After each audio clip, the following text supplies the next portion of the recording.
Ok. Bon. Alors, bonsoir, bonne nuit à vrai dire, parce qu'ici c'est la nuit.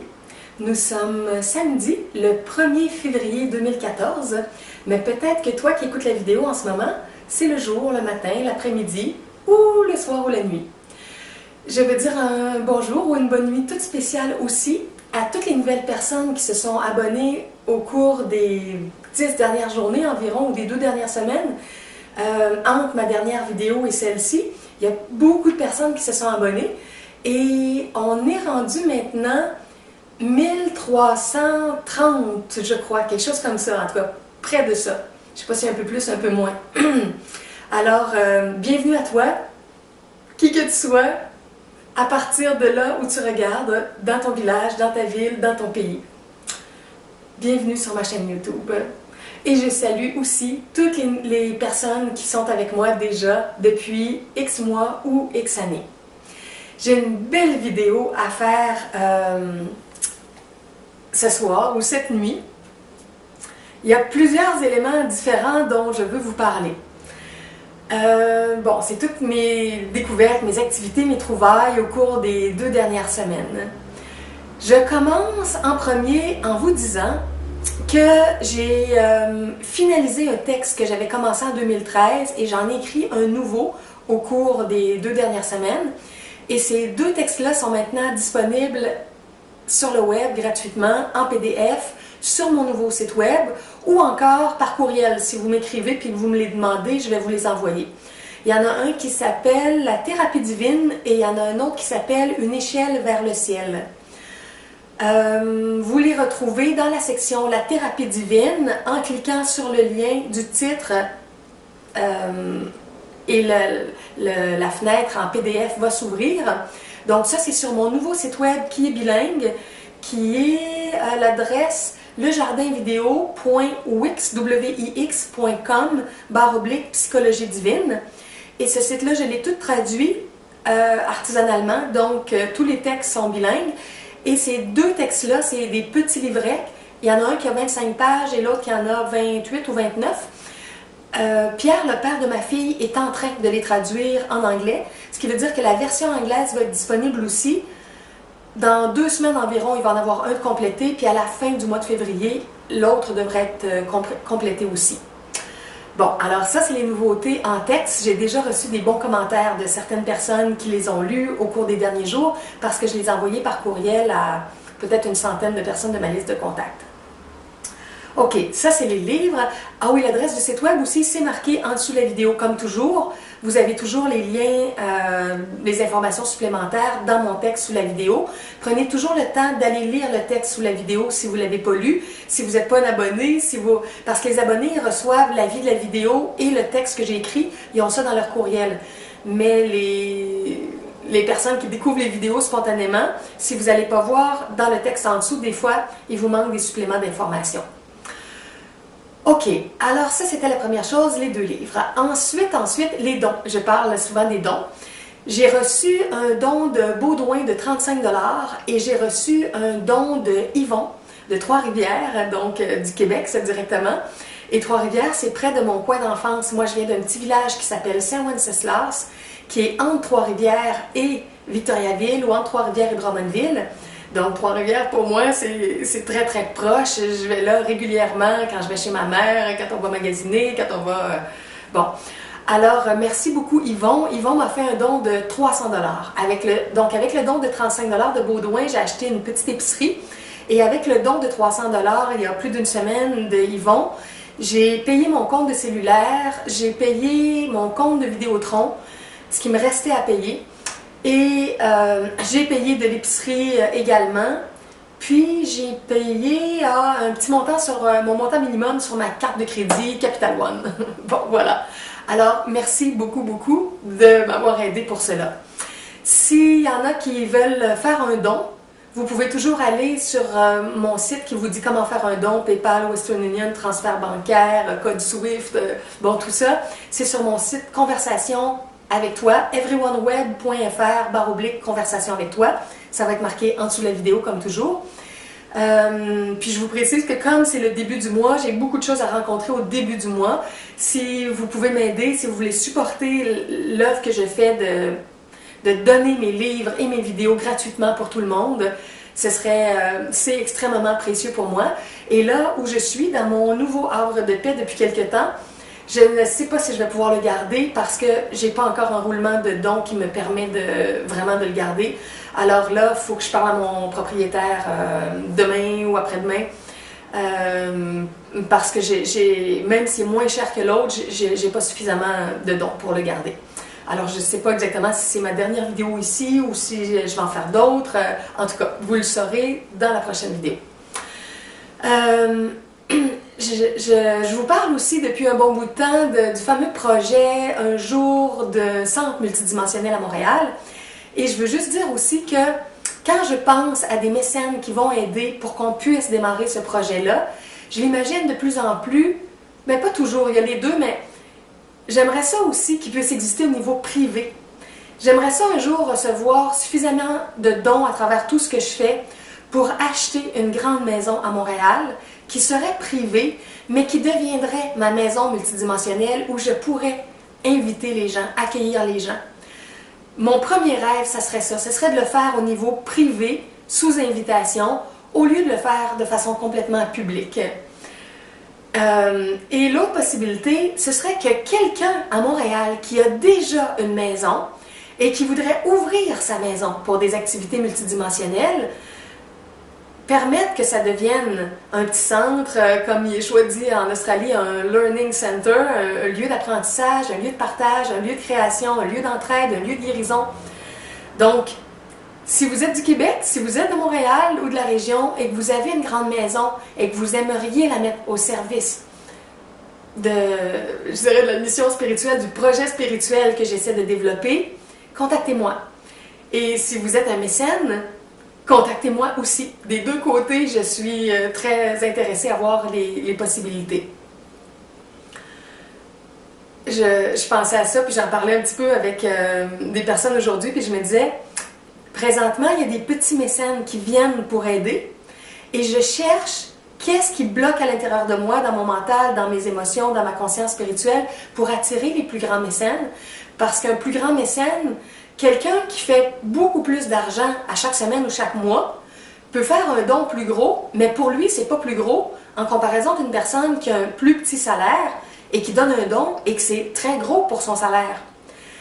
Donc, je travaille sur ça. Qu'est-ce qui bloque à l'intérieur de moi pour que je puisse rejoindre les plus grands mécènes qui vont faire que les choses vont débloquer de plus en plus vite au niveau de tout ce que je veux mettre en place et tous les projets. Il y a aussi une autre nouveauté pour un petit mécène. J'ai un ami spirituel qui est un luthier et qui est en train de fabriquer des mini-harpes. Je vais vous la montrer à la vidéo, peut-être dans la prochaine vidéo, bientôt. Je l'ai vue cette semaine, je suis allée à son atelier de lutherie. Elle est magnifique, c'est une petite harpe à peu près haute comme ça, grande comme ça, qui peut se mettre sur une table, ou encore le couvercle en bois qui protège la harpe. On peut l'enlever, on le met par terre, puis on dépose la harpe dessus. Et il y a juste 14 cordes, donc c'est les 2 octaves, une main, l'autre main. Donc on a 2 octaves avec les 7 notes. Ça peut être très facile d'apprendre à jouer sur une petite harpe comme ça. Et quand on calcule l'heure pour tout fabriquer, le nombre de temps pour fabriquer ça en bois, pour installer tous les cordages, pour faire le caisson de protection, bon, tout ça, ça revient, les matériaux, le temps pour le luthier ou son équipe d'ouvriers avec lui, et il veut donner un montant aussi pour moi, pour tous mes projets. Donc, le montant total pour l'instant, c'est 500 $. Et c'est un instrument qui peut servir pendant des années et des années. En tout cas, moi, je trouve que c'est quelque chose de spécial. Une harpe dans un endroit. Et j'ai bien hâte d'en avoir une. La toute première, qui est en train de finaliser, il va me l'offrir. Et elle va être dans le centre multidimensionnel. Je parlais souvent qu'on aurait des instruments de musique, une salle de musique. Donc, cette harpe-là, il ne me la donne pas personnellement, mais il la donne comme pour la salle de musique. Et en attendant d'avoir le centre, je vais l'avoir dans mon havre de paix. Mais aussitôt qu'on aura un petit centre, la harpe va être là pour tout le monde qui voudra l'utiliser. Bon, donc, il m'a dit qu'il voulait me donner 50 $ sur chaque harpe qui coûte 500 $. Puis un petit montant aussi de 25 $ qui est versé pour son ex-conjointe qui l'a aidé pendant 20 ans à développer ses projets, qui l'a écouté pratiquer sa musique parce qu'il jouait le jour, la nuit. C'est un artiste du violon, de la guitare, de la harpe, du piano. Et maintenant, ils sont séparés. Mais sa conjointe l'a beaucoup supporté pendant longtemps, puis ils avaient rêvé du projet de faire les harpes à plus grande échelle. Il fait des guitares originales aussi. Il y a une idée de violon exceptionnel aussi qu'il veut créer. En tout cas, il fait des modifications, des innovations dans les instruments selon des inspirations qu'il reçoit. Et il souhaite agrandir son atelier et aller chercher, entre autres, des gens qui présentement sont sur l'aide sociale et voudraient sortir de l'aide sociale. Il y a des programmes d'Emploi Québec qui aident les gens à sortir de cette roue-là qui parfois dure pendant longtemps avec un programme de réinsertion au travail. Donc, il voudrait agrandir son atelier avec 5 personnes qui voudraient apprendre à faire les mini-harpes avec lui. Et après ça, quand il y aura une petite équipe de formés, d'ici quelques semaines, quelques mois, lancer une publicité à plus grande échelle pour ces harpes-là. Pour l'instant, c'est plus pour le Québec que pour l'international, parce qu'on n'est pas tout équipé pour la garantie, pour le transport. En tout cas, ça montrait beaucoup le prix, si on calcule tout ce qui doit être fait au niveau d'une garantie puis du transport pour quelque chose qui est en bois et qui est lourd comme ça. Donc, c'est plus conçu en ce moment pour des gens du Québec qui peuvent venir chercher leur instrument une fois que tout a été confectionné. Mais éventuellement, il prévoit ouvrir aussi à l'international, mais il commence graduellement une petite production et c'est un produit unique, il n'y a pas d'équivalent. En tout cas, nous, on ne connaît rien d'autre dans le monde qui est fait comme ça avec ces petites mini-harpes-là et qui se transportent, qui peuvent s'emmener aisément parce qu'elles sont petites. C'est amusant aussi parce que les courbures qu'il a fait au niveau du bois, il y avait comme des courbures avec des formes un peu rondes et pour lui, il y avait quelque chose qui symbolisait l'énergie de la femme au niveau de sa harpe. Et des deux côtés, c'était une énergie féminine. Et quand on a discuté ensemble, moi, je lui ai dit qu'avec tous les enseignements tantriques que je partage, et lui qui résonne à ça aussi, il aime beaucoup mes enseignements tantriques, que ce serait plus équilibré que dans les formes qu'il y a pour tout le caisson en bois de la harpe, qui est l'énergie féminine et l'énergie masculine. Alors, il a modifié le design et quand on regarde de façon subtile, les courbes du bois de chaque côté, on voit davantage une structure féminine et une structure masculine. Un corps de femme et un corps d'homme, mais c'est moderne, ça reste flou, là, si on peut dire. Alors ça, c'est amusant, on a combiné nos idées pour modifier un petit peu le design de sa harpe originelle. Bon, alors si vous aimeriez faire partie des gens qui vont recevoir les premières harpes, il y en a 10 qui sont en production en ce moment. Contactez-moi à juliedemontréal@gmail.com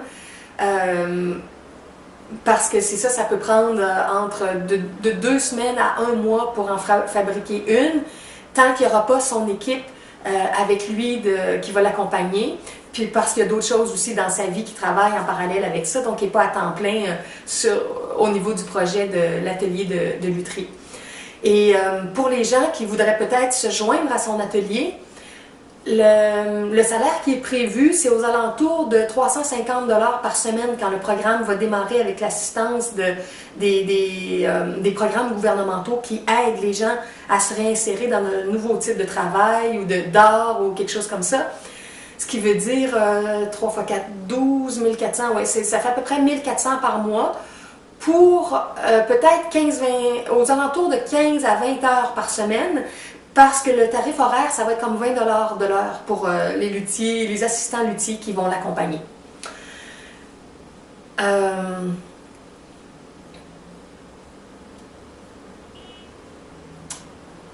Bon, je pourrais dire toutes sortes d'autres choses.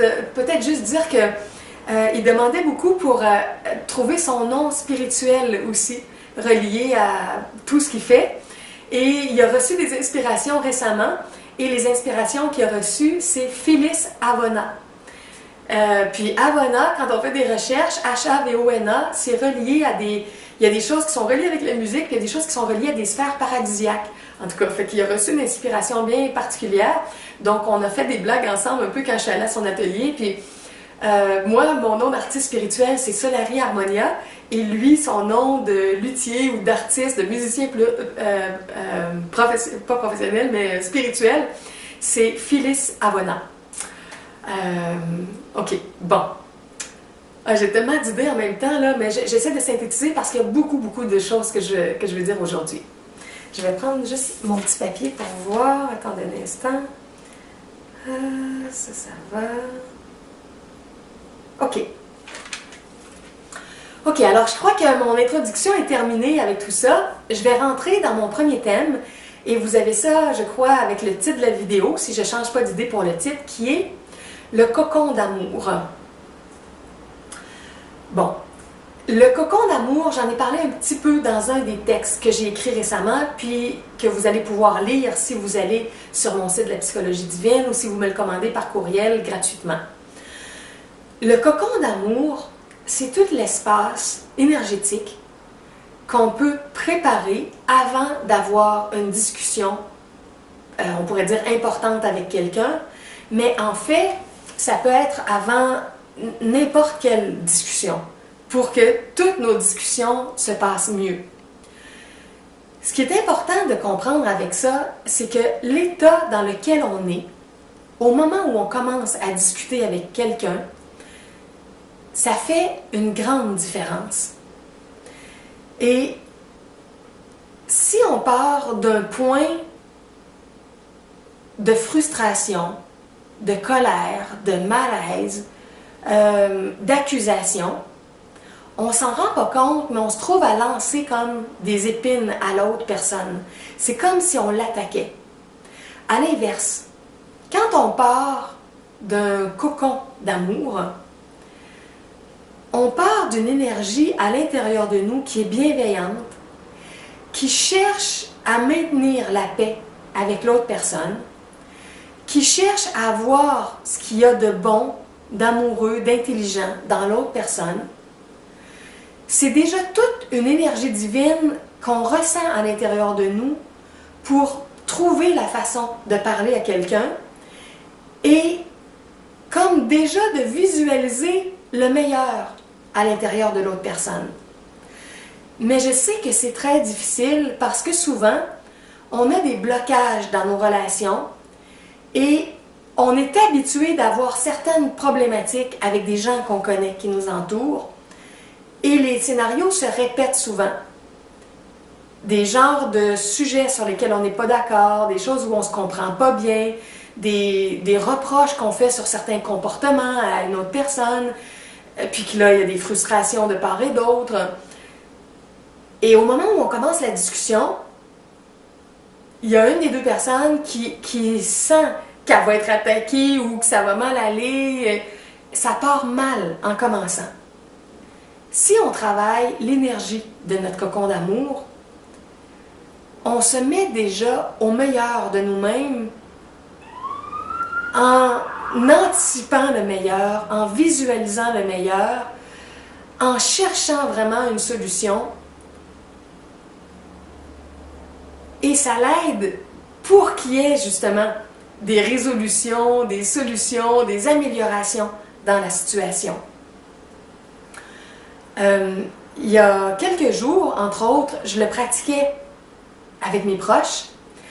Et un matin, j'ai réussi à avoir une qualité d'échange que j'avais jamais eue avec une personne, que j'abordais dans une énergie beaucoup moins douce, beaucoup plus raide, beaucoup plus confrontante avant.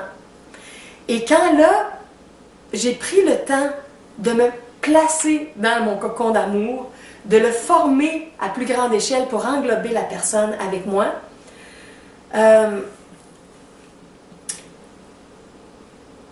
J'en étais pas consciente au tout début, mais j'ai réalisé après coup, voyant comment ça avait bien été dans la discussion, voyant les feedbacks que la personne m'avait retournés pour me dire comment elle s'était sentie bien dans la discussion, puis moins attaquée, moins agressée, moins confrontée, que tout était plus doux.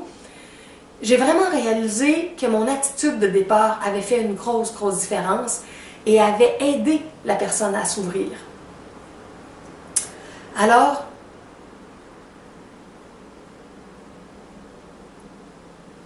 quand vous craignez au départ de discuter avec une personne, que ce soit un conjoint, que ce soit une personne de votre famille, que ce soit un collègue de travail, un patron, une personne pour une entrevue, prenez le temps de vous centrer pour ressentir votre amour de vous-même, l'amour de l'autre personne ou des autres personnes en général, l'amour que vous avez pour la source qui vous guide, pour Dieu, pour le Père, Mère divin. Prenez un petit instant pour vous souvenir d'un bon moment d'amour que vous avez déjà vécu, une belle relation avec quelqu'un. Rentrez dans cette énergie-là au départ, puis ensuite enclenchez le partage avec l'autre personne. Bon, moi, la première, je ne le fais pas toujours. Hein, ça, c'est des outils spirituels qu'on a. Et souvent, le naturel, nos habitudes, ça revient, puis on prend nos mêmes façons de fonctionner. Mais l'énergie subtile qui nous habite, la vibration de bienveillance, de bonté, de confiance, de foi dans le meilleur qui peut arriver, c'est très important pour déclencher ces situations-là.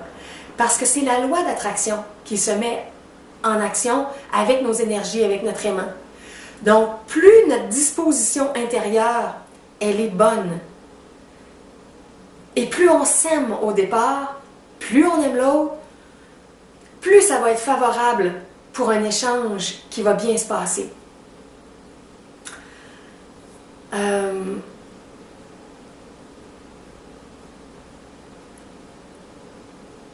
Je parlais aussi dans d'autres vidéos de l'énergie féminine puis masculine qui nous habite et qui se dirige vers les gens de sexe féminin, de sexe masculin à qui on parle. Puis des fois, on reproduit des patterns de ce qu'on a vécu avec nos parents ou de ce qu'on pense des parents divins, de la mère divine, du père divin. Et depuis quelque temps, je travaille beaucoup ça, tout mon lien avec ma mère, avec mon père. Moi, ma mère est vivante, mon père est désincarné, mais je m'adresse quand même des fois à mon père dans l'au-delà. Et avec ma mère divine, avec mon père divin, puis j'essaie de tout purifier ça et de ramener mon contact à l'état pur, à l'image pure de qu'est-ce que c'est dans la perfection des parents humains et divins. Et j'ai l'impression aussi d'avoir guéri des choses qui influencent ma façon de converser, ma façon de faire le cocon d'amour, le cocon divin. Et il y a tellement de choses qui ont bougé dans cette image-là que j'ai de ma mère divine et de mon père divin que je sens je me sens plus proche, plus supportée. À vrai dire, ils sont toujours là, mais c'est nous qui nous éloignons de différentes façons. Et là, je me sens plus proche. Et tellement que j'ai dit à quelqu'un récemment, je lui ai dit, je réalise que parce que mon image était distorsionnée dans mes relations au niveau féminin puis masculin, puis de la mère divine et du père divin, que ça l'avait prédisposé par la loi d'attraction à ce que j'ai certaines problématiques, dans le sens, certaines personnalités que j'ai attirées comme mère et comme père, en lien avec ma difficulté à concevoir la perfection au niveau parental. Je suis quand même chanceuse dans le sens que j'ai eu des bons parents. Je viens d'une famille fonctionnelle et non pas dysfonctionnelle, comme on dit souvent, mais il y a toujours certains degrés de dysfonction quand même dans les familles. Il n'y a pas de famille parfaite. Et j'ai quand même décodé toutes sortes de choses de ma famille qui parfois m'ont blessée, que je veux transformer avec mon propre chemin, que j'ai des caractéristiques semblables des fois, on est en miroir, je ressemble à certaines choses de ma mère, de mon père, certaines choses que j'aime, certaines choses que j'aimais pas. Mais avec tout ce que je suis en train de guérir, ce que je disais à certaines personnes récemment, c'est que je me disais, on dirait que là, je me sens comme davantage prête pour attirer des modèles féminins et masculins de plus en plus divins, de plus en plus purs dans ma vie. Puis j'avais le sentiment que j'attirerais des gens qui ne seraient pas nécessairement officiellement mes parents, mais qui pourraient un petit peu parfois jouer ce rôle-là dans ma vie. Et c'est vraiment drôle parce que dans les 2 dernières semaines, j'ai rencontré un homme plus âgé que moi et une femme plus âgée que moi qui pourraient énergétiquement, comme on pourrait dire, être mon père et ma mère. Et bon, ils ne seront jamais mes parents, puis j'ai pas un lien proche comme j'ai avec ma mère ou comme j'avais avec mon père. Mais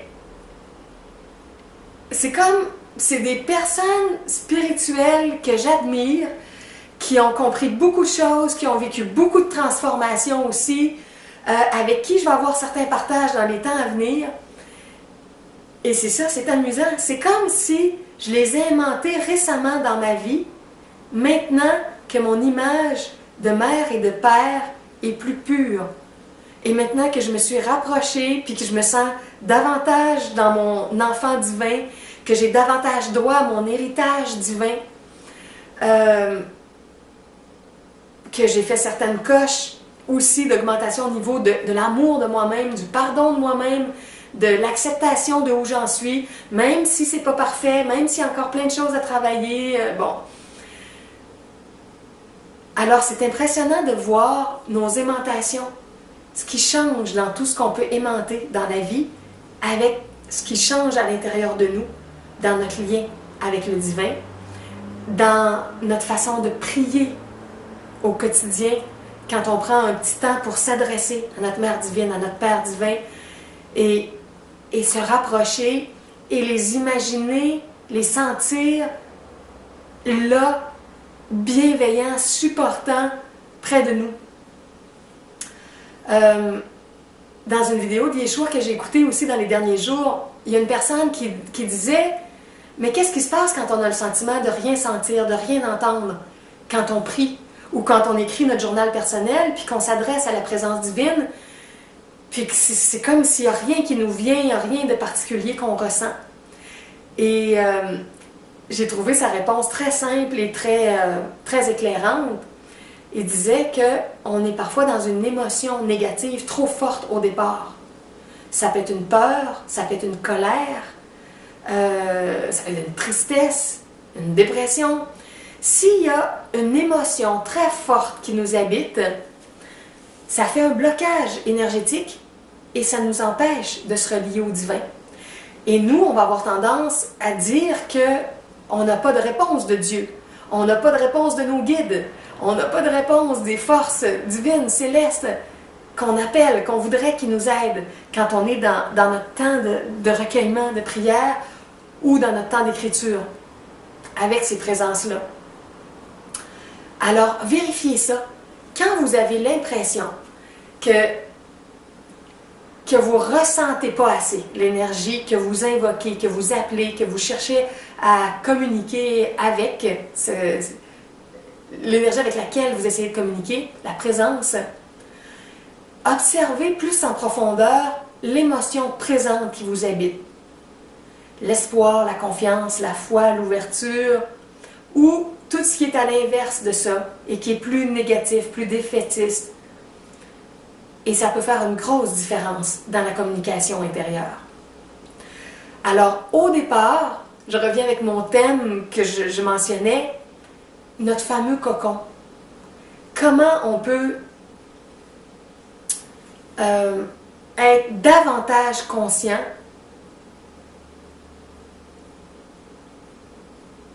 de ce petit nid-là qui nous habite, qui est notre propre maison intérieure, avant même d'avoir une maison extérieure, d'avoir un appartement, d'avoir un chalet, d'avoir une tente, quoi que ce soit qu'on a comme lieu d'habitation, ça commence dans notre habitation à l'intérieur de nous. Et c'est notre nid, c'est notre cocon. Et plus l'énergie va être belle, bonne, divine, d'abord dans ça, plus ça va prédisposer pour aimanter. quelque chose de même nature. Quand je parle du nid aussi, on peut parler d'un nid qui est plein ou d'un nid qui est vide. Vide de la conscience, vide de l'amour, vide de l'intelligence, vide de la sagesse, vide de la créativité. Un nid desséché, asséché, c'est notre nid intérieur qu'on peut sentir davantage plein ou qu'on peut sentir plus vide. Et dans un de mes textes que vous pourrez lire, si ça vous intéresse, vous allez voir un nouveau mot que j'ai apporté dans mon vocabulaire parce que je l'ai créé pour répondre à un besoin d'expliquer des choses. Et c'est le mot « nid vide ».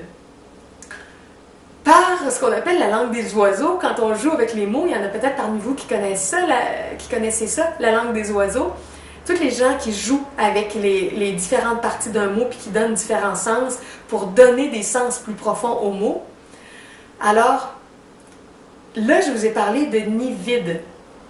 Mais dans le fond, le mot que j'ai créé, c'est nid vide, N-I-V-I-D. C'était pas N-I-D-V-I-D-E, c'était nid vide, N-I-V-I-D. Et ça m'est venu en inspiration de l'inverse du mot divin. D-I-V-I-N, qu'on inverse N-I-V-I-D. Pourquoi? Parce que je cherchais un mot qui parle des parties à l'intérieur de nous, des facettes, des aspects de nous qui vont à l'encontre du divin, qui refusent le divin, qui ne veulent pas demander l'aide divine, l'amour divin, l'intelligence divine, la vérité divine. Il y a des parties en nous qui résistent profondément et qui sont très, très matérialistes, très sceptiques, très cyniques parfois, chaotiques. Dans le langage courant de la psychologie, on va parfois parler de l'ego. Et j'ai beaucoup utilisé ça dans le passé, dans mes textes. Et j'essaie de changer ça de plus en plus parce qu'au niveau céleste, si on vient au niveau de pureté de notre être, l'ego, c'est notre âme. Donc, c'est une partie pure en nous. Mais notre âme, avec tout ce qu'elle a expérimenté, avec son voyage, elle s'est transformée. Puis maintenant, il y a des choses qui sont beaucoup moins pures. Et ça devient un peu la vision qu'on a développée d'un ego avec plein de caractéristiques plus négatives. Quand on parle de l'orgueil, la peur, la jalousie, la luxure, la convoitise, la colère, toutes nos dépendances, souvent on associe ça à l'ego. Mais si on prend comme notion que l'ego, dans une autre conception, il y a quelque chose de pur aussi dans ça, au niveau de notre âme, de notre ego originel, bien, on ne peut plus associer continuellement ce qui est directement négatif juste à l'ego. Parce qu'il y a le positif et le négatif dans notre ego, dans notre âme. Alors, je cherchais un mot qui parlait de cette partie-là qui est dans la négativité ou dans le refus du divin, ou la négation même du divin, qui nie que Dieu existe, que le divin existe, que les présences célestes, que les guides, que l'au-delà, que les autres dimensions existent. Et le mot, finalement, qui a émergé sous l'inspiration, on pourrait dire l'inspiration divine, c'est le mot divine, ni vide, à l'inverse de divin. Donc, à l'avenir, quand vous m'entendrez parler de ça, notre nid vide, c'est notre aspect qui refuse l'amour divin, la connaissance divine, la vérité divine, la bonté divine, la générosité divine, la miséricorde divine. J'ai attrapé aussi dans un enseignement de Yeshua en vidéo quelque chose où il parlait à un moment donné de la miséricorde pour distinguer ça du pardon. Quelle différence on peut faire entre le pardon et la miséricorde? Bon, on peut expliquer ça de toutes sortes de façons. Mais une des choses qu'il a expliqué, si j'ai bien compris, en tout cas moi, ça a bien résonné au moment où je l'ai entendu, c'est que le pardon, c'est de comprendre qu'on a eu un parcours pour se repentir, pour comprendre vraiment qu'est-ce qu'on a fait qui allait à l'encontre de l'harmonie ou de l'amour divin. puis que maintenant c'est clair, on ne veut plus revivre ce genre de chemin-là, de comportement-là, d'attitude. On a changé intérieurement et on est devenu un peu une nouvelle personne, alors on peut se pardonner et accepter le pardon. Et à ce moment-là, on n'aura pas besoin d'apprendre dans la souffrance, dans les conséquences karmiques, comme on dit souvent. Bon, c'est tout le chemin du pardon. Alors que la miséricorde, un volet de la miséricorde, c'est Dieu qui réalise qu'on a compris, qu'on a changé et que il vient changer à l'intérieur de nous notre structure énergétique. Il vient enlever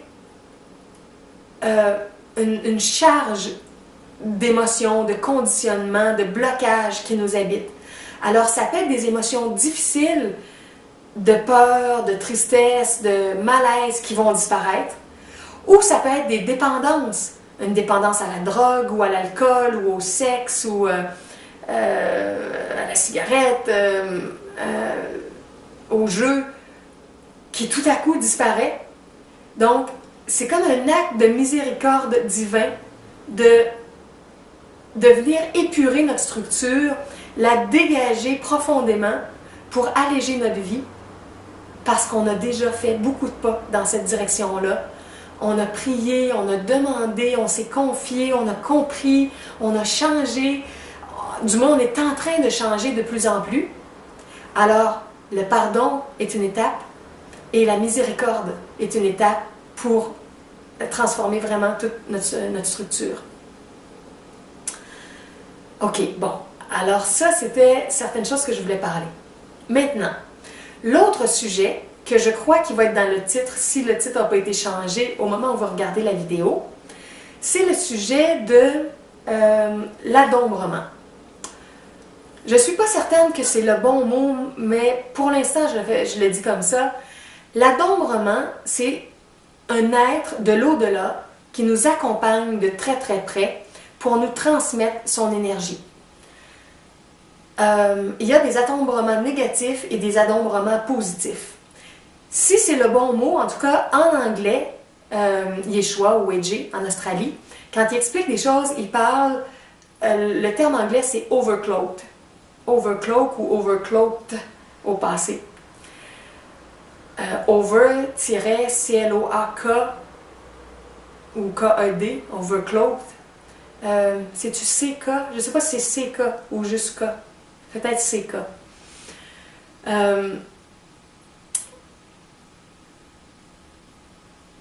Et ça donne des changements rapides pour aller vers des comportements sombres ou des comportements plus lumineux, dépendamment si l'être est, en français on dirait overcloaké, si je fais un anglicisme du terme anglais, mais si je prends le terme français adombré, dans le sens comme adombré, je ne sais pas d'où est l'origine du mot, mais qui a comme une ombre aussi, un chapeau, une présence, il y a quelque chose qui nous accompagne. Alors, si la présence est d'un taux vibratoire assez bas, ça va être un être du bas astral qui va arriver avec ses patterns de dépendance et qui va nous pousser dans nos dépendances ou dans nos comportements plus violents, plus frustrés.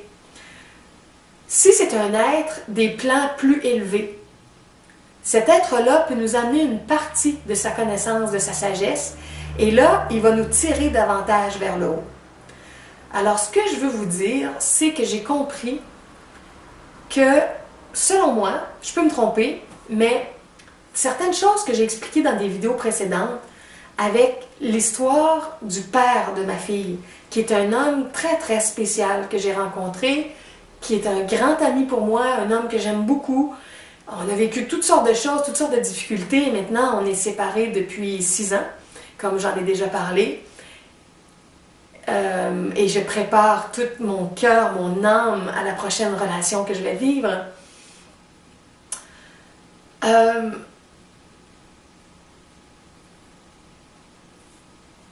Je crois que ce que Pierre a vécu, c'est un adombrement. Parce qu'il a fait un saut de conscience tellement rapide quand il était vers les années au milieu de sa vingtaine environ, je ne me souviens pas l'âge exact qu'il avait. Et quand je comprends de plus en plus qu'est-ce que Yeshua, Jésus et Jay en Australie expliquent, selon moi, c'est le même phénomène. Et il parle des gens qui ont des changements rapides, qui disent que c'est comme un peu magique parfois, ou c'est des changements miraculeux dans le comportement, des gens qui se sentent très très changés au niveau de leurs émotions, de leur conscience, mais à un très grand niveau, là.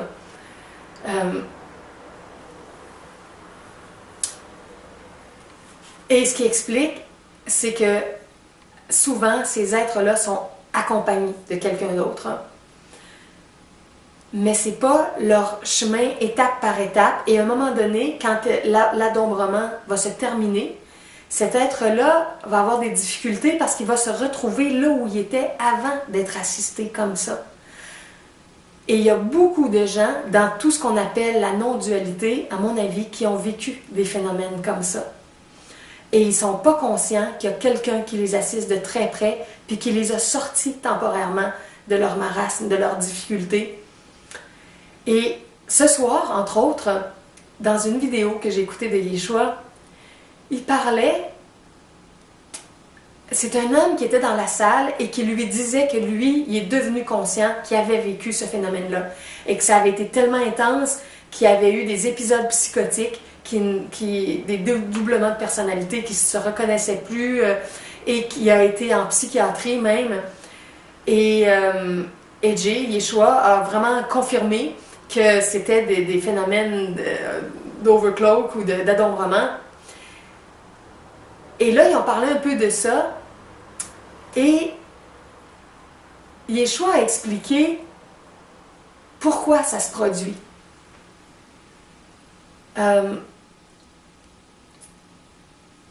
Puis je voyais des liens, moi, avec ce que je connais du tempérament du père de ma fille. Mais ça se peut que je comprenne mal, puis ça se peut que je déforme, mais en tout cas, on essaie de comprendre, puis c'est ça, de faire des liens pour que ça devienne de plus en plus clair. Alors, parmi les gens sur notre Terre en ce moment, qui ont des changements rapides au niveau de leur comportement, en étant plus sombres ou tout d'un coup plus lumineux, mais que c'est pas leur personnalité à eux, puis à un moment donné, il va falloir qu'ils retrouvent leur vraie personnalité. Si c'est pas ici, ça va être dans l'au-delà. Parce que comme j'ai expliqué dans une autre vidéo, quand la personne désincarne, l'entité, l'être qui faisait l'adombrement va laisser cette personne-là parce que ces êtres-là, ils essaient d'influencer des gens qui sont incarnés sur le plan physique. Yeshua disait que parfois, il y a des êtres qui viennent de plans plus élevés, qui vont chercher à garder un certain contact en étant un peu comme un guide, un enseignant, pour la personne qui avant était sur le plan physique, puis là vient de passer dans l'au-delà. Mais parfois, la personne dans l'au-delà, elle va refuser ce guide-là. Parce qu'avant, elle pensait que c'était elle qui avait la connaissance, les facultés, l'énergie plus libre. Et là, elle se retrouve dans l'au-delà, elle a pu ça, être un peu confuse. Et si c'est l'être qui lui donnait tout ça se présente puis veut agir comme guide, il y a des gens qui vont refuser les guides. Puis qui ne les reconnaissent pas du tout. Parce qu'ils pensaient que c'était eux, puis ils reconnaissent... les gens n'étaient pas conscients que ce qu'ils vivaient, c'était dans le champ d'énergie de quelqu'un qui les accompagnait. Donc, des fois, ces associations-là, ça s'en va complètement quand les gens désincarnent. Et ça fait un problème au niveau de l'identité, de la personnalité, de la personne qui doit retrouver ses propres désirs, ses propres connaissances et capacités, sans bénéficier de tout ce qui avait été apporté par un autre être. Alors, comment éviter ça? Comment cheminer pas à pas à notre rythme, puis ne pas se retrouver avec des adombrements comme ça, puis à la limite, on pourrait quasiment dire des formes de possession aussi des êtres. Puis comme je disais, il y a des possessions positives, il y a des possessions négatives, agréables ou désagréables. Mais c'est pas sain sur le long terme parce qu'on n'est pas autonome dans le sens... on n'est pas en train d'avancer pas à pas avec notre propre potentiel. Il y a quelqu'un qui fait les devoirs à notre place, qui vit les choses en partie à notre place. et on n'est pas face à toutes nos vraies émotions, nos vraies pensées dans notre structure, c'est quelqu'un d'autre qui est très très proche de notre champ d'énergie. Alors, pour éviter ça, on a besoin d'apprendre à s'aimer davantage et à vouloir vivre un parcours où on va être fier de nous. Parce que les gens qui vivent ça souvent sont dans une période très difficile de leur vie où ils manquent d'amour d'eux-mêmes, d'estime d'eux-mêmes et de réalisation personnelle, où ils ont l'impression qu'ils n'arrivent pas à s'exprimer, à se réaliser, à créer quelque chose qu'ils voudraient vraiment créer. Et ils sont dans un état de frustration intérieure où ils se sentent comme impuissants, puis qu'ils veulent une forme de puissance, puis qu'ils la veulent rapidement, sans nécessairement faire tout le chemin psychologique qu'on doit faire pour se transformer. Alors, ils se sentent mal et ils veulent se sentir mieux, et ils appellent, et en appelant, ils vont attirer des êtres qui vont venir près d'eux, et qui à un moment donné vont les attombrir de tellement près qu'ils vont recevoir toute une infusion d'énergie qui va les transformer. Mais comme je disais, ça ne leur appartient pas tout ça. Alors, Yeshua disait, il faut apprendre, ou on est invité à développer une forme de satisfaction et de création quotidienne de notre vie idéale, au lieu de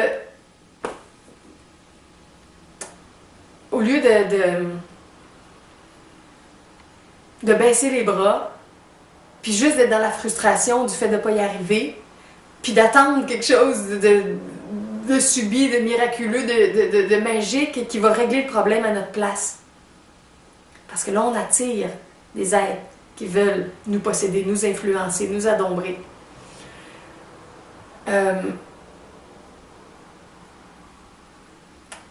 Et il disait aussi, pour comprendre jusqu'à quel point quelqu'un n'est pas bien dans sa vie, dans sa trajectoire, puis n'est pas satisfait des étapes qu'il est en train de vivre, c'est de regarder les dépendances qui sont en place.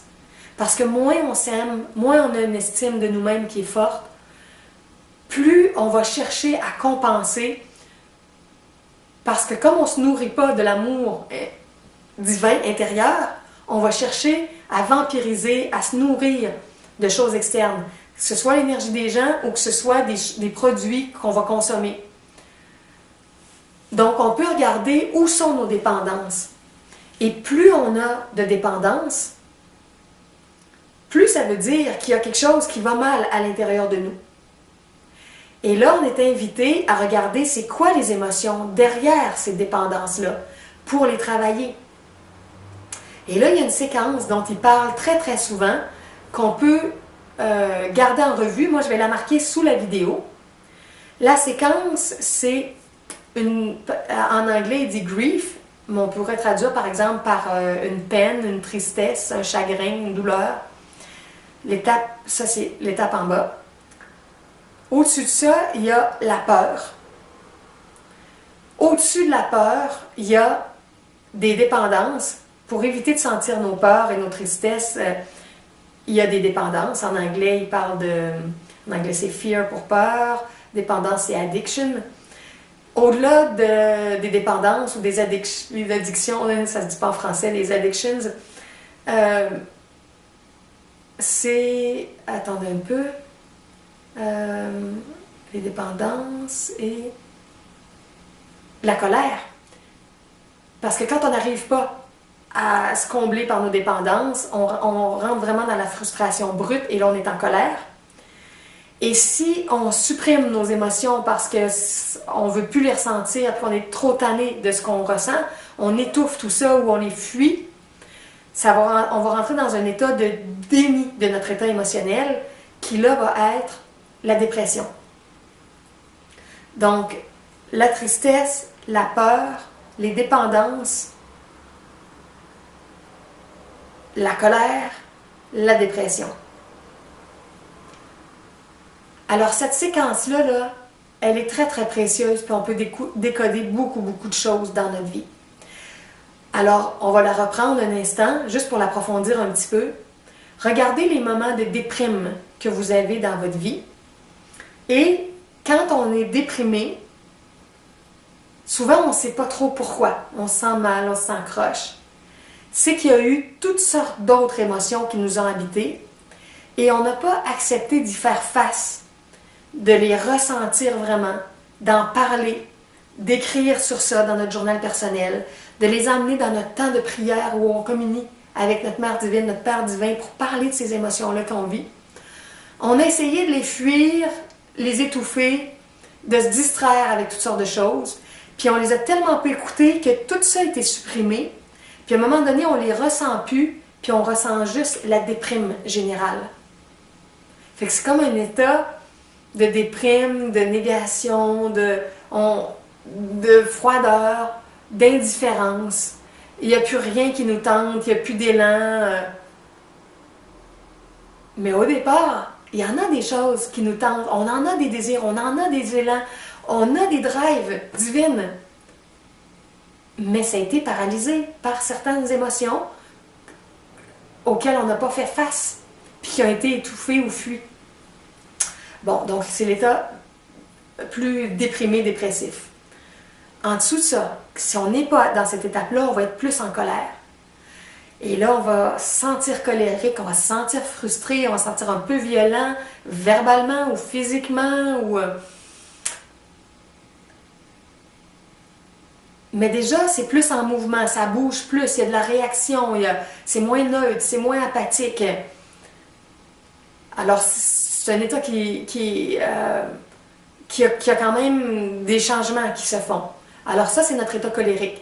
Mais juste la colère, on tourne en rond, puis on règle rien, puis on crée encore des frustrations avec les gens autour de nous, puis à l'intérieur de nous, il n'y a rien qui est réglé quand on est juste dans la colère. En dessous de la colère, qu'est-ce qu'il y a? Il y a des dépendances. Puis si on les nourrit, nos dépendances, notre colère va se calmer, puis notre dépression temporairement va se calmer. Et Jay, en Australie, dit, si à un moment donné vous avez de la misère à contacter vos émotions, vous ne savez plus trop c'est quoi la cause à l'intérieur de vous, c'est quoi que vous ressentez, qu'est-ce qui est caché, c'est quoi votre iceberg intérieur, parce que souvent on voit le haut de notre iceberg, mais on ne voit pas tout ce qui est en dessous. Il s'agit de faire un travail pour moins nourrir nos dépendances. Donc, si on fume, fumer moins souvent ou arrêter de fumer.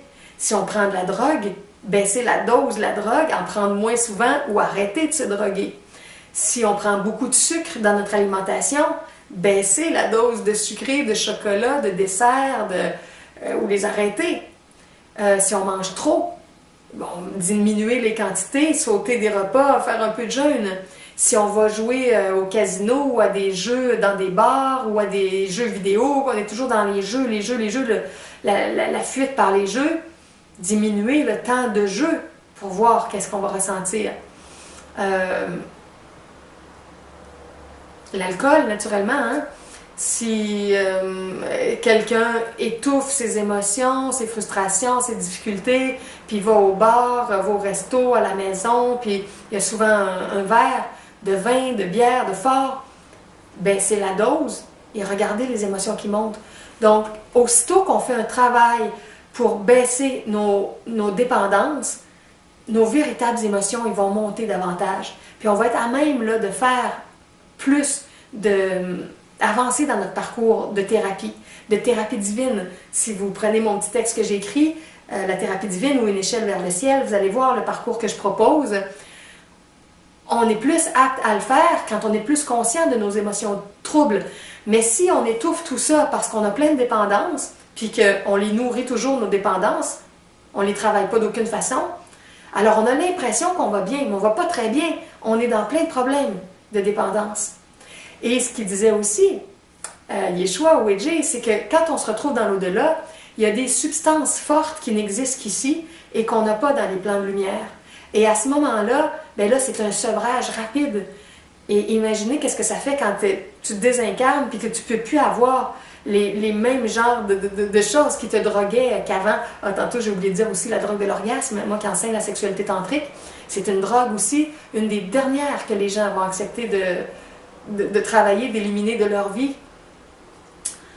Il y a une femme aussi qui a posé une question puis qui a demandé comment reconnaître qu'est-ce qui est un désir ou un plaisir sain et qu'est-ce qui est une dépendance. Et c'est pas toujours évident, parce qu'en même temps, on veut vivre des bonnes choses dans notre incarnation, mais on sait que parfois c'est proche du fait de pouvoir être dépendant.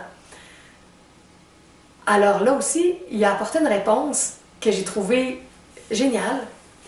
La réponse était: si on regarde à moyen ou à long terme, qu'est-ce que le comportement va nous apporter? Et s'il nous apporte des problèmes, des difficultés, des malaises ou des problèmes de santé, c'est que c'était pas quelque chose de vraiment sain et équilibré, parce que si on le projette dans le temps, à moyen et à long terme, on voit que ça nous fait des problèmes. Donc, quoi que ce soit qui va être vécu de façon plus abusive, plus extrême, plus dépendante, va nécessairement nous déséquilibrer, nous décentrer, nous éloigner de nos vraies émotions, nous faire différents types de problèmes.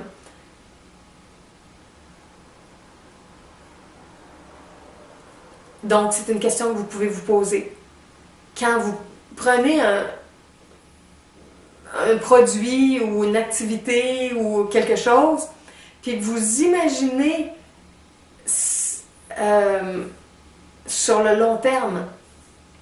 Je vais reprendre le dernier exemple que j'ai donné avec l'orgasme. Beaucoup de gens qui ne savent pas que l'orgasme est une drogue chez bien des gens. Bon, mais les gens qui se dévitalisent très, très, très souvent avec l'orgasme en masturbation solitaire ou en relation de couple à deux, s'ils ont un couple qui leur permet de faire souvent l'amour, ou s'ils ont des partenaires multiples. Bon, mais les gens qui se dévitalisent souvent vieillissent plus vite, la peau se déshydrate, les cernes, les rides, les sphincters se ramollissent, le tonus, la lubrification chez la femme. Il y a plein de conséquences négatives ou désagréables d'une grande quantité de dévitalisation sexuelle par l'orgasme. Alors, c'est clair que pour affaiblir, dégénérer, transformer le corps comme ça, c'est pas un comportement qui est vraiment sain. C'est pour ça que la sexualité tantrique, qui nous apprend à nous dédroguer de l'orgasme, et on le fait au rythme où on veut bien. Il y en a qui font plus vite, il y en a qui le font plus lentement, chacun le vit à son rythme. Ça nous apprend à se recharger avec notre énergie sexuelle pour se vitaliser, rester beaucoup plus jeune, avoir plus de dynamisme créateur, plus de concentration, de mémoire, d'énergie physique, d'immunité pour notre santé. Alors c'est ça, quel que soit le comportement que vous avez, regardez qu'est-ce que ça donne sur le long terme. Tantôt aussi, quand je parlais des partenaires multiples, les partenaires multiples, dans certains cas, ça va donner des contextes où il n'y aura pas d'engagement, où il n'y aura pas de développement de famille, où il n'y aura pas d'enfants qui vont émerger. Et ça peut faire certaines personnes qui vont vieillir et qui vont se sentir seules et qui n'auront pas un noyau d'avantages autour d'elles. Il y a des gens qui le vivent bien, puis il y a des gens qui investissent beaucoup aussi avec la famille ou les amis, puis finalement, c'est parfait. Mais il y a d'autres personnes qui ont de la misère à développer les liens, à développer le sens de la famille. Et là, ils vont aller vers toutes sortes de partenaires sexuels. Mais dans la vingtaine, dans la trentaine, bon, c'est pas si mal. Mais quand les gens vieillissent, puis que ça devient aussi plus difficile de trouver des partenaires, puis qu'il y a plus de solitude, puis qu'il y a moins d'accompagnement, donc ça peut conduire à des états pas toujours très, très heureux en vieillissant. Pourquoi? À cause de débordements dans la luxure, dans les aventures, au lieu de chercher un chemin plus profond avec quelqu'un pour créer quelque chose de fort. et avancer vers l'unité ensemble en développant un noyau, une famille, avec une base stable.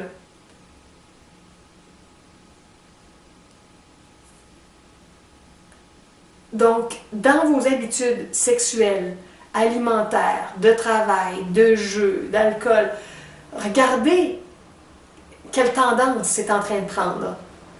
Et si vous voyez qu'il y a des avantages qui commencent à être de plus en plus évidents quand on projette ça à moyen et à long terme, ça veut dire qu'il y a un peu d'excès dans ça et il faudrait baisser la consommation. Mais pour baisser les consommations et les dépendances, il faut trouver les émotions qui sont en dessous. Et juste en dessous des dépendances, quand je refais la séquence que je faisais tantôt, c'est la peur. Alors on a beaucoup de peur qui nous pousse à consommer, à manger, à avoir des comportements sexuels, à aller jouer, à fuir de façon excessive. Quelles sont